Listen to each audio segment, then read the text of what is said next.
Bienvenidos a nuestro canal de YouTube Resurrección con nuestro programa Verdad o Tradición.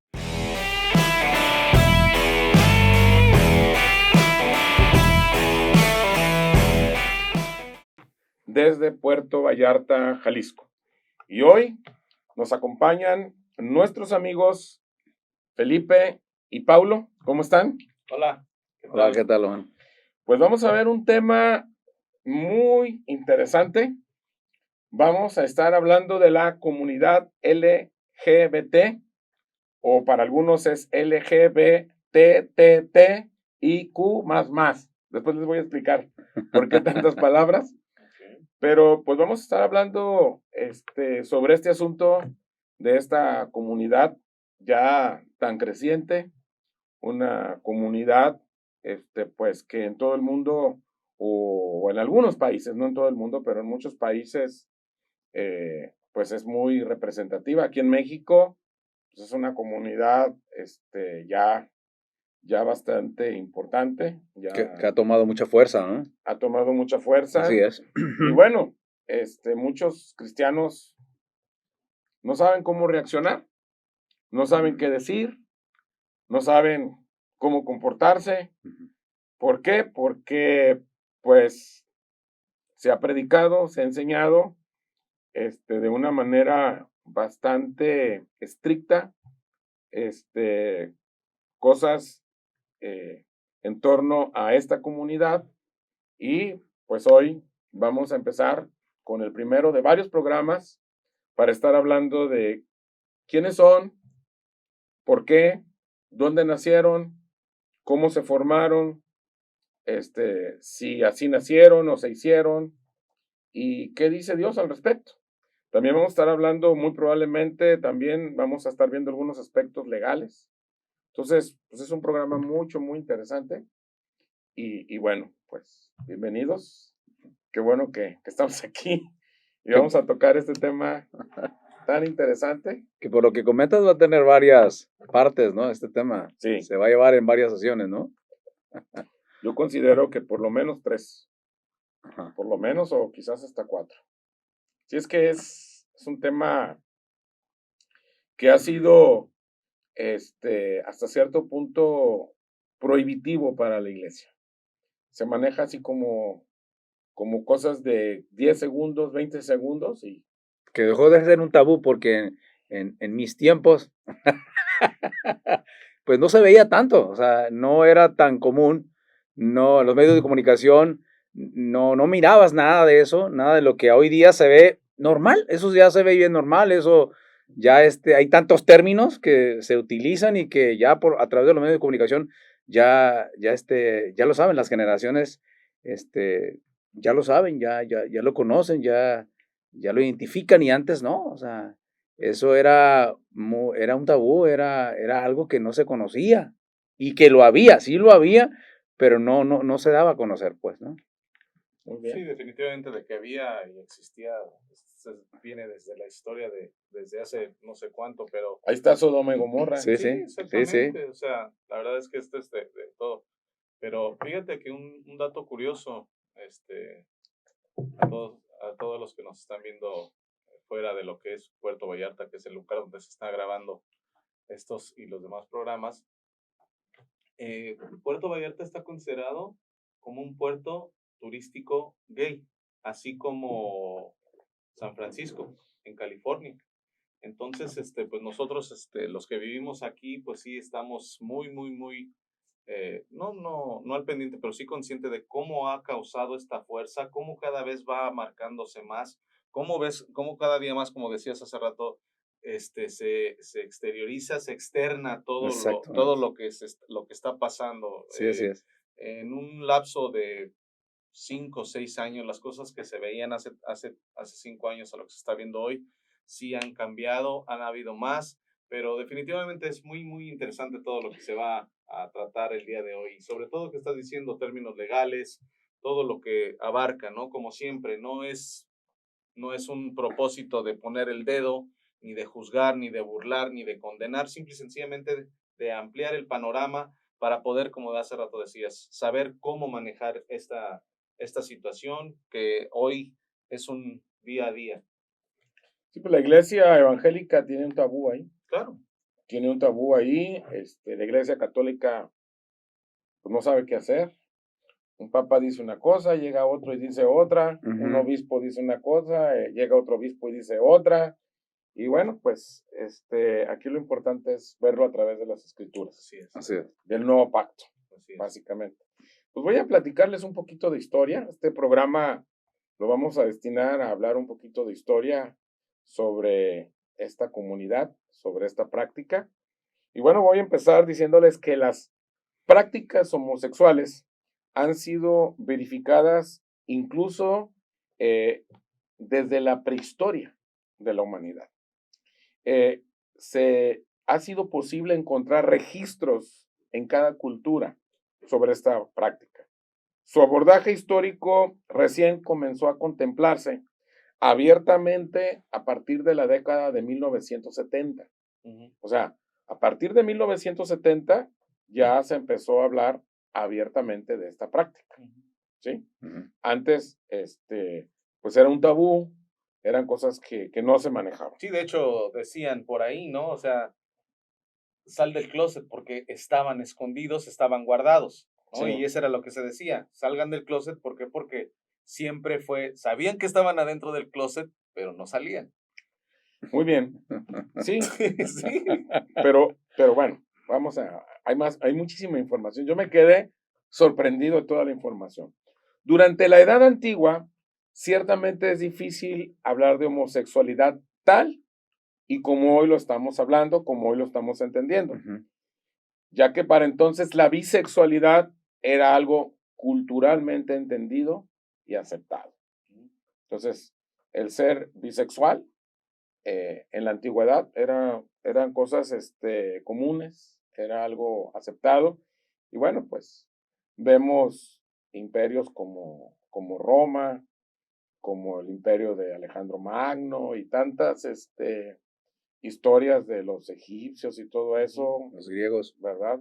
Los griegos. Los griegos también, así Sí. es. Durante esta etapa de la humanidad es más correcto referirse a prácticas homosexuales. Si existiera hay una diferencia en la historia entre el rol homosexual activo, que era bien visto y vinculado con lo masculino. En cambio, el rol pasivo era relacionado con lo femenino y socialmente desaprobado. Eso es como se ve desde la antigüedad. O sea, el que hacía el rol de varón era bien aceptado, pero el que hacía el rol femenino dentro de una pareja de homosexuales, ese era desaprobado, no era bien visto. Eso lo vemos como una diferenciación a través de la historia. A través de las principales culturas antiguas, como Mesopotamia, Egipto, Grecia, Roma y Asia, existen abundantes registros históricos que demuestran lo habitual de la práctica homosexual, lo que acabábamos de decir. Estos imperios griegos, egipcios, lo que era Mesopotamia, Roma, incluso los asiáticos. Eran prácticas bastante comunes, especialmente entre jerarquías asimétricas, como por ejemplo la de un sacerdote con uno de sus fieles o la de un maestro con uno de sus discípulos. Era donde se daban este tipo de relaciones. No era sacerdote con sacerdote o no era maestro con maestro, era sacerdote con algún fiel o algún maestro con un discípulo. Por la condición jerárquica, ¿no? Más que nada estás... Pues era como se daban las cosas. Así era como funcionaba. ¿Sí? Hoy en día, pues, ya son en condiciones diferentes, ¿no? Ya hacen otro tipo de vida o hacen otro tipo de relación, ¿no? Ya más, perfiles más similares, ¿no? Por decirlo de una manera, ¿no? Más o menos de la misma edad, de la misma condición económica, del mismo nivel cultural, etcétera, etcétera, etcétera, ¿no?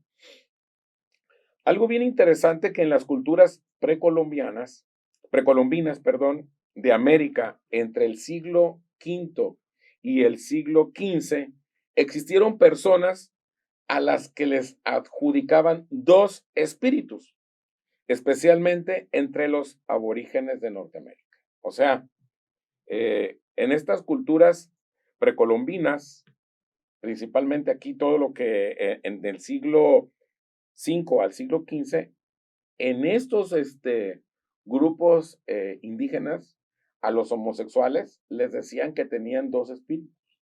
Ellos lo atribuían a un asunto o lo adjudicaban a un asunto espiritual. Y bueno, no se equivocaban tanto, No ¿verdad? estaban muy errados. Exactamente.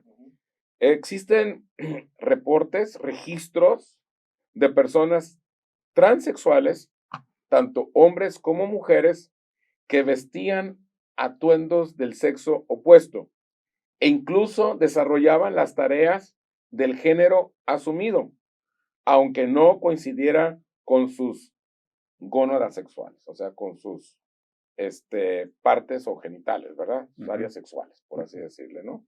Entonces, en estas comunidades indígenas había este tipo de actividades también.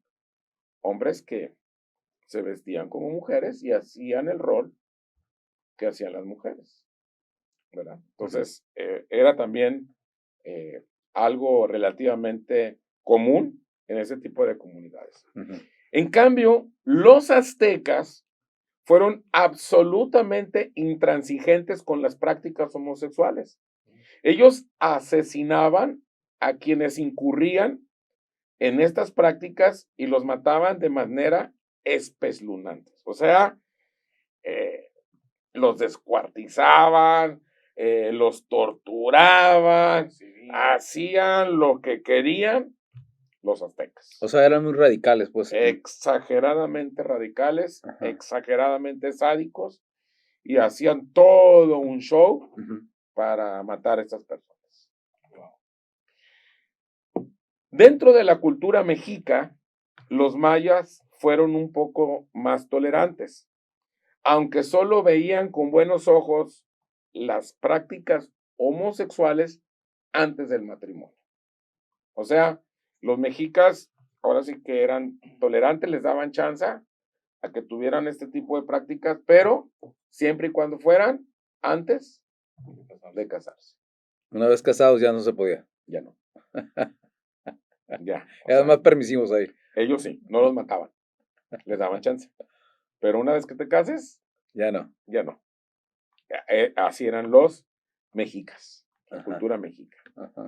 Bueno, ya se va pareciendo más, ¿no? A otro grupo de personas, ¿verdad? Así es. Otro grupo de personas. No dudo que ahorita en la actualidad haya personas que digan, pues ahorita dale, haz lo que quieras con tu cuerpo, pero ya que sientes cabeza, ya que te cases, ya te tranquilizas y ya te portas bien. De hecho, por ahí va. ¿Verdad? Sí, sí. Así que, digo, no hay nada tan diferente, por así decirlo, ¿verdad? Muy bien, seguimos. Los incas era otra cultura, concibieron la homosexualidad con fines religiosos, pero solamente en algunas regiones del imperio. Entonces, estamos encontrando que dentro de los grupos de indígenas de lo que existía antes de la llegada de los españoles, había diferentes formas de enfrentar o de concebir a la homosexualidad. Unos eran radicalmente opuestos, como los aztecas, otros toleraban ciertas cosas y otros lo veían como un asunto religioso, ¿verdad? Bueno, ya en la modernidad es posible encontrar algunos registros en las primeras subculturas de homosexuales en ciudades europeas como Londres, París o Ámsterdam. Aquí ya en esta época de modernidad ya empieza a haber registros bastante claros sobre esta práctica. Por supuesto, estos focos culturales tuvieron gran resistencia social, a menudo traducida con linchamientos y toda clase de violencia con las personas involucradas. Entonces, había en ciertos lugares total intolerancia, y con el correr de las décadas, las personas con orientaciones homosexuales comenzaron a agruparse y a luchar por sus derechos. Bueno, aquí en México hay un número que lo relacionan con los homosexuales, en los hombres. ¿Un número? Un número, el número 41. No sabía yo. ¿Tú no sabías, tú? Yo sabía de una canción bien No, el famosa. número 41. Pero el número no. Sí, cuando una persona llega a los 41 años, dice, ya llegaste a los 41. Ah, ¿Sí o no? ¿Sí o no? Sí. Digo, A ¿o la, no? la edad peligrosa. Sí saben, ¿verdad? Sí han oído eso, ¿no? ¿Sí? Bueno, ahora les voy a platicar la historia de dónde salió el número 41 y por qué. Entonces, esto pues nada más es en México, no sé si sabían. El 41 no se menciona en Estados Unidos o en otros países. Nada más es un asunto de México. Sí. Bueno, resulta, la historia dice que en la época del Porfiriato, pues en esa época estaba total, completa y absolutamente prohibido el homosexualismo como tal. Entonces, los homosexuales ricos, pudientes de aquella época, hicieron una fiesta. O sea, una orgía, por así decirlo. Hicieron su fiesta, puros homosexuales, y todos eran de la clase económicamente muy alta. Obviamente la hicieron con todas las precauciones y que nadie supiera. Pero finalmente México, empezaron algunos vecinos a llamar a la policía, que había mucho ruido, que se veía cosas raras, total, que llegó la policía y que incurrió adentro del hogar, de la casa, y bueno, empezaron a correr, y uno de los supuestos participantes de la fiesta era un sobrino de Porfirio Díaz. Entonces, pues se vino la policía y querían correr, rodearon la casa, total. Se hizo un escándalo en aquella época, pero como eran todas personas de la alta sociedad, pues trataron por todos los medios de evitar dar los nombres, porque pues todos eran personas muy conocidas, o hijos de personas muy pudientes, la clase más alta. Y recuerden que en el Porfiriato, pues, era pues una especie de dictadura, ¿no? Entonces, los medios de comunicación que estaban totalmente controlados por el Porfiriato, pues, dice la historia que para poder evitar las cosas, contaron al número de personas que asistieron a la fiesta. Y el número de personas que asistieron a esa fiesta o que se registraron ya como comprobados fueron 41 asistentes. De ahí se dice que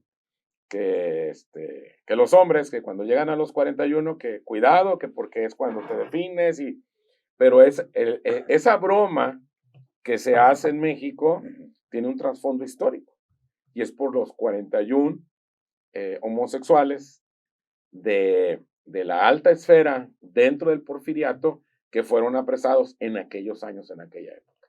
Wow. ¿Sí? Entonces ya es una anécdota, ¿verdad? Que es parte de la historia, y por eso se dice que el 41 y que el 41 y que el 41, pero ese es el trasfondo, esa es la historia. Seguimos. Podría decirse que finalmente el colectivo social LGBT, ahorita nada más lo voy a mencionar así, es más grande el nombre, más adelante voy a mencionar su nombre completo. El colectivo social LGBT encuentra sus orígenes en los llamados disturbios. A ver, Felipe, tú que hablas perfectamente el inglés. Stonewall. Así se pronuncia. En los disturbios de Stonewall, es un bar de Nueva York frecuentado por personas homosexuales a partir de la década de 1960. La policía solía incurrir a este establecimiento para hacer redadas y maltratar a los asistentes.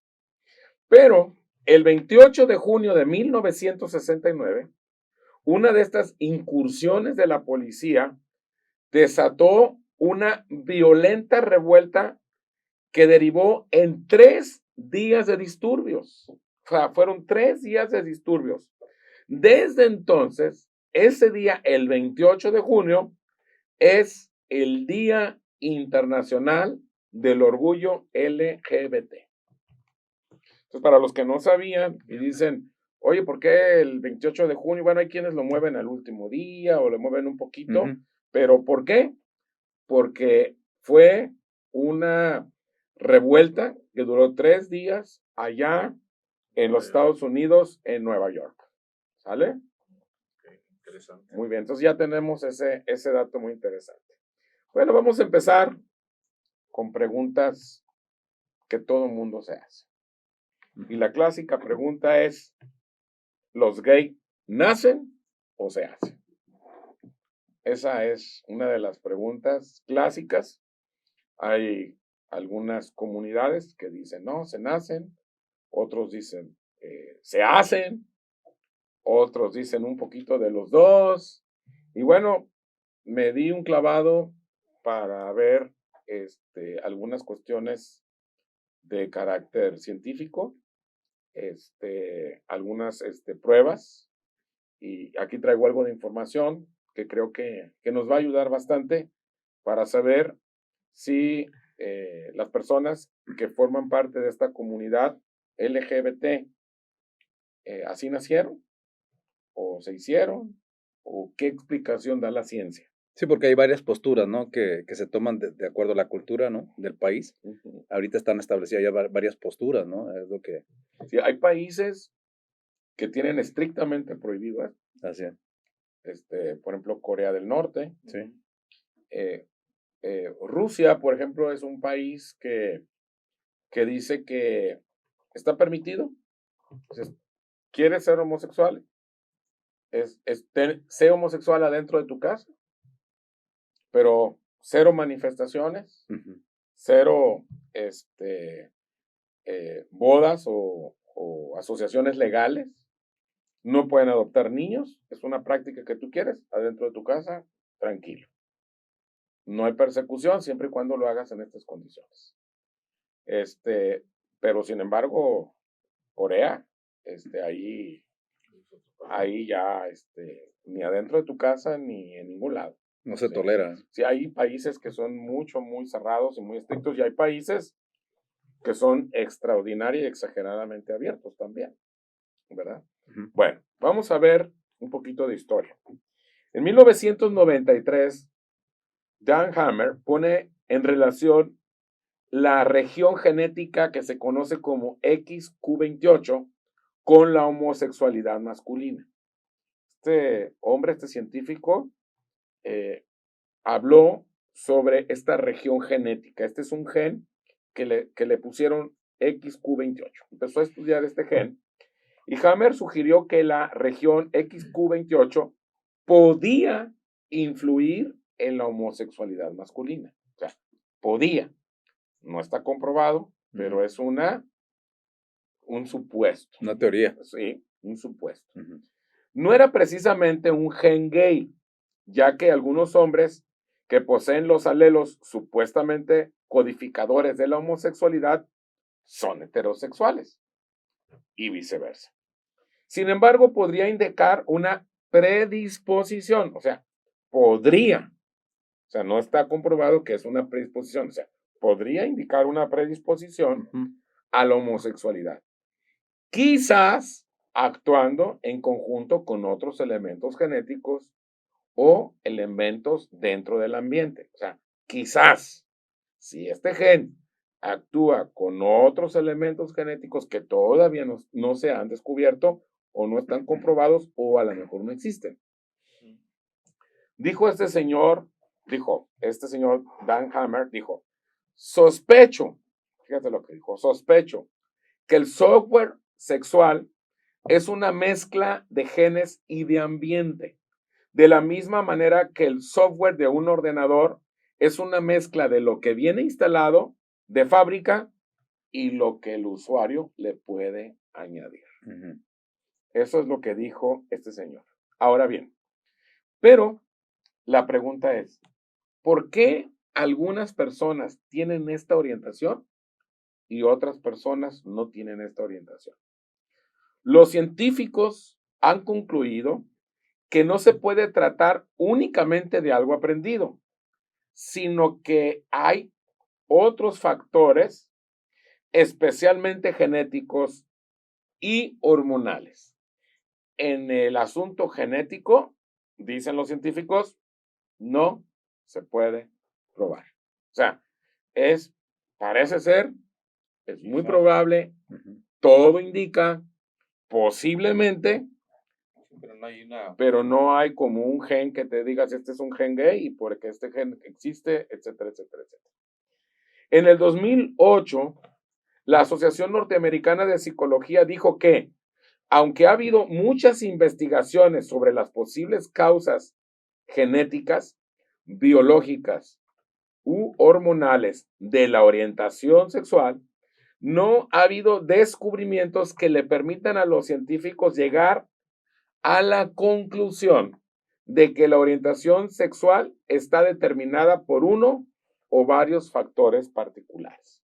O sea, han estudiado, le han echado ganas, han tratado los científicos por todos los métodos de descubrir Ujú. con una base científica y no lo han descubierto. Todo ha sido parece ser, todo indica, probablemente, quizás. Algo especulativo, como dicen, ¿no? Sí, Nada más. ajá, han hecho muchas pruebas. La ciencia dice que la gente no nace gay. Aunque no se ha identificado un gen gay, se han notado correlaciones con ciertas características de una región del cromosoma 8 y del cromosoma X. O sea, han notado ciertas características, ciertas correlaciones entre estos cromosomas, pero todavía no es algo que sea científicamente acertado, comprobado y que digas esto es ciencia, esto así es. Así es. O sea, son algunas coincidencias y que siguen buscando y siguen buscando y siguen buscando. ¿Sí? Bueno, ahorita ya sabemos que la ciencia ha avanzado para decidir si quieren los papás que sean niño o niña. Incluso hay unos que dicen que hasta ciertas características, ¿no? Pero bueno, pero en cuanto a esto, No. todavía no llega la ciencia de ahí. Hay una pregunta que se hace frecuentemente. ¿Los homosexuales se pueden reproducir?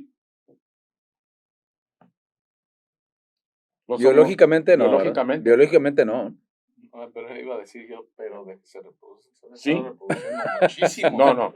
No. O sea, físicamente. Físicamente sí se puede. Sí, claro que sí. Por supuesto. O sea, hay gays y hay lesbianas que también tienen relaciones heterosexuales. Sí, de hecho O sea, hay gays que son gays Ujú. y tienen relaciones con una mujer con el fin de quedar embarazadas Sí. o viceversa. O sea, sí se pueden reproducir. Ujú. Pero entre ellos mismos, pues no. No. Pero, O sea, ajá. un homosexual, aparte, es que muchos dicen, no, es que es homosexual, no se puede reproducir. No, si es gay, o sea, si es un hombre homosexual y tiene relaciones con una mujer, físicamente, orgánicamente, tiene todo Para poder para reproducirse. procrear. No estoy seguro de esto, pero Juan Gabriel expresamente dijo que era el homosexual, era gay. Y tengo entendido que él tuvo hijos. Dicen que Tuvo hijos Sí. y se involucró, no sé si con una de sus empleadas y ella tuvo 2 o 3 hijos. Sí. Entonces sí, de que se puede reproducir. Sí, se pueden reproducir Así porque fisiológicamente Sí, están sanos, aptos, Ujú. ¿correcto? Muy bien. Estudios genéticos indican que las parientes de sexo femenino de los hombres gay son más fértiles. Las parientes de Las parientes de los- sexo femenino de los hombres gay son más fértiles. Son estudios genéticos que han llegado a estas conclusiones. Estas mujeres podrían transmitir la propensión genética a la homosexualidad a su descendencia, porque los hijos que nacieran heterosexuales serían más fértiles. Podrían transmitir esta genética, dice, podrían, pero volvemos a caer a lo mismo. Dicen, porque los hijos que nacieran heterosexuales serían más fértiles, pero es otra vez lo mismo, es especulativo. Claro. En cuanto a los factores hormonales, podría ser que la exposición a la testosterona dentro del útero tiene cierta influencia. Otra vez, podría ser. ¿Sí? No está comprobado. O sea, han buscado tanto los factores hormonales como los factores de los cromosomas para llegar a una conclusión, pero no pueden llegar a una conclusión. Otro estudio indica que en varones es más probable que los hijos menores de una familia manifiesten esta orientación que los mayores, porque al parecer la química hormonal de las madres va cambiando con cada nuevo embarazo. Entonces, es probable, parece, ¿me explico? O sea, son especulaciones. Todo indica que nadie elige su orientación sexual. Probablemente se forma durante la gestación o en los primeros años de vida. Esto es lo que dice la comunidad científica. O sea, todo indica, parece, y han revisado, han hecho estudios y buscan una causa y buscan otra. Entonces, se está concluyendo que la homosexualidad es un tema multicausal. O sea, hay muchas causas. Por lo tanto, debemos considerar inevitablemente cuestiones genéticas, gestacionales y ambientales. O sea, las tenemos que considerar, dice. Pero científicamente no está comprobado. No hay nada. O sea, ahorita me hiciste pensar que hay un libro que se llama El de las especies, que es lo mismo, o sea, plantean un quizás probable, lo de la evolución. Y no está comprobado, simplemente no hay nada conciso, exactamente. Solamente especuló. Creer, dicen los científicos o la sociedad, las comunidades, dicen creer que un homosexual decide serlo es una falacia que puede dañar la percepción de otra persona en cuanto a la comunidad LGBT.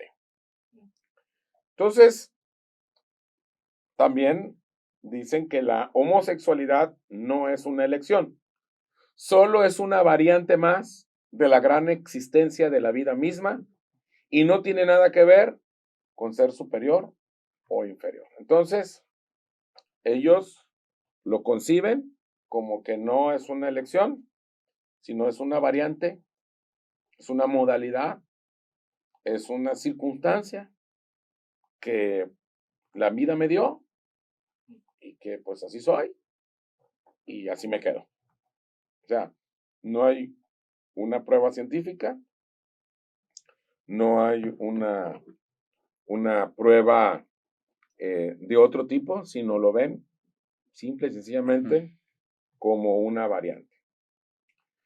La percepción sobre este asunto de la homosexualidad comenzó a cambiar en el año de 1973. Fue el año en que la Asociación Americana de Psiquiatría decidió quitar de su manual de diagnóstico de trastornos mentales a la homosexualidad como una enfermedad mental. Porque antes de eso así estaba. Hasta 1973, sí, cierto. la Asociación Americana de Psiquiatría a los homosexuales estaban diagnosticados como un trastorno mental, o sea, una enfermedad mental. Entonces, la sociedad ha ido modificando y cambiando y adaptándose a los nuevos conceptos. ¿Sale? Entonces, en 1973. Seguimos. El 17 de mayo de 1990, la Organización Mundial de la Salud retiró a la homosexualidad de su lista de enfermedades mentales. O sea, en 1990, la Organización Mundial de la Salud dijo, los homosexuales ya no son más enfermos mentales. O sea, la comunidad LGBT deja de ser una enfermedad mental. Esto fue en 1990. Los hombres y las mujeres homosexuales, dicen ellos, no tienen que temer respecto a este campo de la investigación. Es lo que dice la sociedad actualmente. O sea, cualquier persona que forme parte de esta población, de esta comunidad LGBT, no tiene que tener ningún tipo de temor a las investigaciones que se hagan sobre estas prácticas. Su sexualidad no es un trastorno, su sexualidad tampoco es una elección, sino es un aspecto de la variación humana normal. O sea, lo que están enseñando, lo que se está diciendo al respecto, es que es una variedad normal. No son trastornos, no es una elección, es una variedad normal. Así nacieron. No lo pueden comprobar. No lo pueden comprobar, pero... Dicen, es una variedad. No, probablemente en el vientre de su madre o los primeros años de su vida. Es una variedad dentro de la humanidad. En síntesis, la biología influye en cualquier aspecto de la vida humana, incluyendo la sexualidad. Eso es lo que ellos están hablando. Entonces, hasta aquí lo que podemos decir es que la ciencia dice que ni nacen, que se hacen, pero a través de una variedad normal. Es algo normal. Así como que a alguien le crece el cabello y a alguien no, como yo que estoy pelón. Es normal que unos estén más altos y otros, o sea, es normal y es normal eso. No son trastornos mentales, son inclinaciones y no hay manera de comprobar si nacen o se hacen, simplemente es algo normal. ¿Está comprobado científicamente? No. No hay hay probables, hay quizás, hay estudios, hay estadísticas sobre estudios de cromosomas, de genes, de hormonas. Se llegan a ciertas conclusiones donde se potencializa más o estadísticamente hay más de esto si se hace esto, pero una comprobación científica como tal no existe. Muy bien. Entonces, ¿qué es? Ahora sí voy a hablar de cuál es la diferencia entre sexo y género. Eso es lo que vamos a hablar ahorita, la diferencia entre sexo y género, y con esto vamos a terminar. Son como las definiciones que diste en el programa pasado, de la pedofilia. Eso es muy interesante, porque muchas de las veces tenemos muy mal las definiciones de las palabras que se manejan. La clasificación, ¿no? La clasificación. Muy bien, vamos a terminar con esta definición, la diferencia entre sexo y género. Sexo apunta a las características fisiológicas y sexuales con las que nacen las mujeres y los hombres. Dicho de otra manera, se entiende por sexo las características físicas y biológicas que definen a la hembra o al macho. ¿Me explico? Eso es, entonces el sexo es lo físico, lo biológico, que definen a la mujer o al varón o a la hembra o al macho. Ujú. Género, y ahí viene la diferencia, género se refiere a las ideas, normas y comportamientos que la sociedad ha establecido para cada sexo y el valor y significado que se les asigna. Si me pueden poner en cabina, por favor, voy a volver a repetir desde el principio. Vamos a empezar con sexo, otra vez, para que quede bien claro. Sexo apunta a las características fisiológicas y sexuales con las que nacen mujeres y hombres. Sexo, se entiende por sexo las características físicas y biológicas que definen a la hembra o macho. Hasta aquí lo que es sexo. En cabina, por favor, volvemos a poner género. Ahora vamos con género. La primera parte, primera definición. Género se refiere a las ideas, normas y comportamientos que la sociedad ha establecido para cada sexo y el valor y significado que se les asigna. O sea, son las normas y comportamientos que la sociedad establece para cada sexo. O sea, el significado que se le asigna al hombre o al varón o a la mujer o hembra. Por género es el conjunto de expresiones, conductas o características. También en cabina me lo ponen en pantalla, por favor. Por género, el conjunto de expresiones, conductas o características que la sociedad y la cultura identifican como femeninas o masculinas. La última, el género, también en pantalla, por favor. El género se refiere a los conceptos sociales de las funciones, comportamientos, actividades y atributos que cada sociedad considera apropiados para los hombres y las mujeres.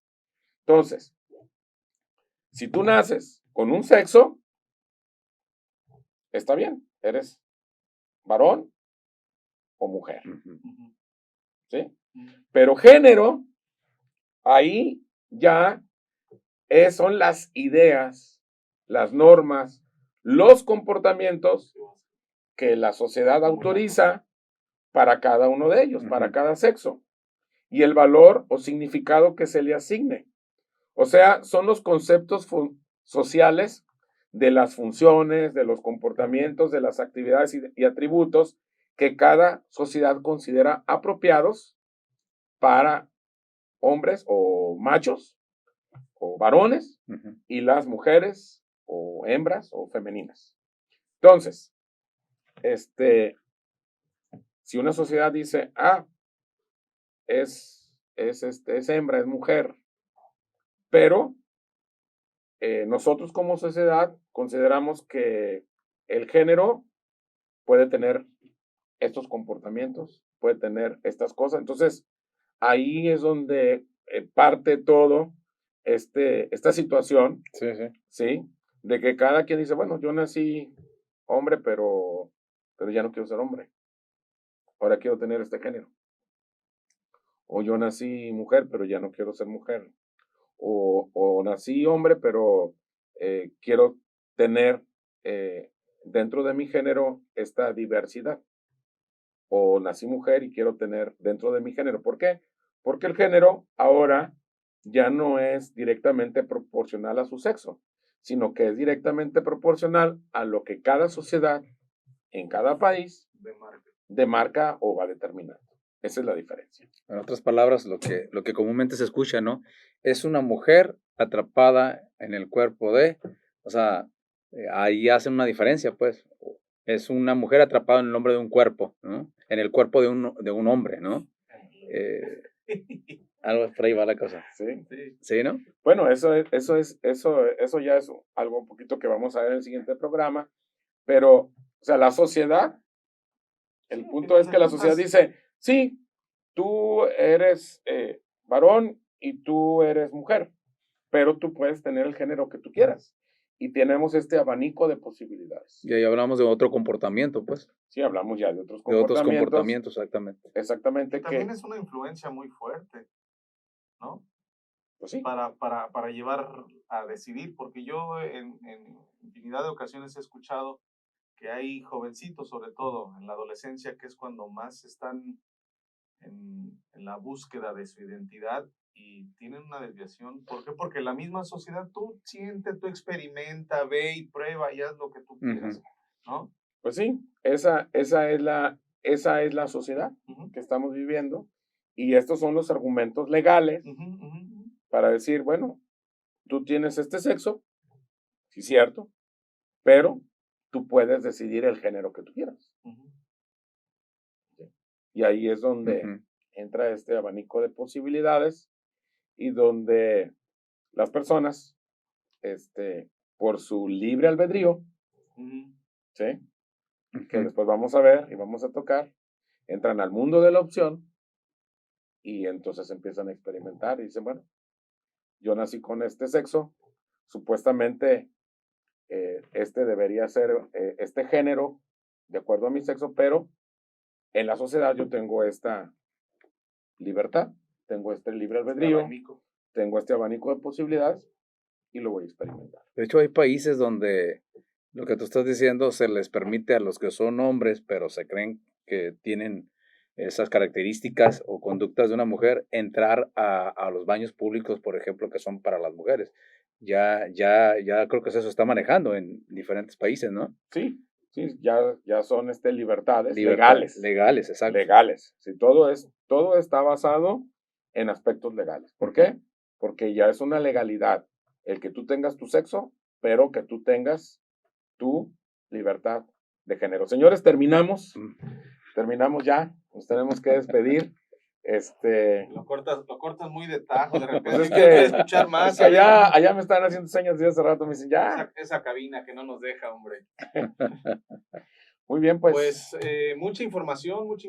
Yo creo que el próximo programa vamos a poder interactuar un poquito más, hacer un poco más de comentarios, pero pues definitivamente es muy, muy, muy interesante todo lo que se está tratando y que nos estás compartiendo, Ernesto.